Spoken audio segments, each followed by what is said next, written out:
चूहे के अजब कारनामे। एक बार की बात है, जंगल में एक छोटे से चूहे के छेद में मैक्स नाम का एक बहादुर छोटा चूहा रहता था। मैक्स छोटा था, लेकिन उसका दिल बड़ा था और दृढ़ निश्चय था। उन्हें रोमांच पर जाने और अपने आसपास की दुनिया की खोज करने से ज्यादा कुछ नहीं पसंद था। एक रात, जब मैक्स सोने जा रहा था, उसने अपने माउस होल के बाहर झाड़ियों में सरसराहट सुनी। जिज्ञासु, उसने जांच करने का फैसला किया। जैसे ही उसने अपने बिल से बाहर झांका तो देखा कि चांदनी में एक सुंदर तितली फड़फड़ा रही है। कितना प्यारा प्राणी है, मैक्स ने सोचा। मुझे उसे पकड़ना चाहिए और अपने दोस्तों को दिखाने के लिए उसे अपने माउस होल में वापस लाना चाहिए। इसके साथ मैक्स अपने साहसिक अभियान पर निकल पड़ा।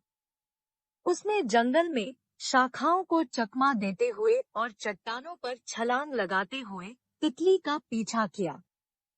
लेकिन तितली तेज थी और मैक्स को बनाए रखने के लिए कड़ी मेहनत करनी पड़ी। वह भागा और भागा, आखिरकार उसने उसे पकड़ लिया।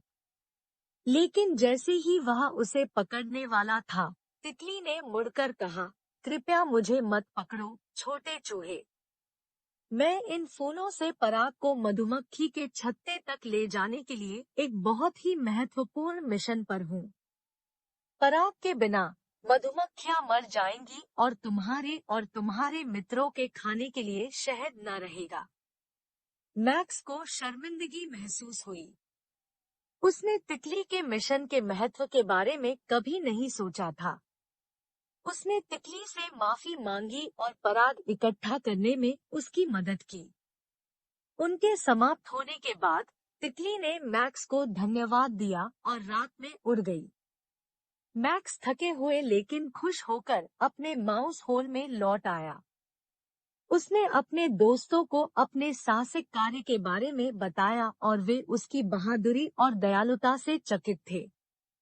उस दिन से मैक्स जंगल में सबसे बहादुर चूहे के रूप में जाना जाने लगा और उसे हमेशा वह महत्वपूर्ण सबक याद था जो उसने उस रात सीखा था, खुद से पहले दूसरों के बारे में सोचना। और इसके साथ ही मैक्स ने अपनी आंखें बंद कर ली और सो गया। भविष्य में होने वाले सभी कारनामों के सपने देख रहा था।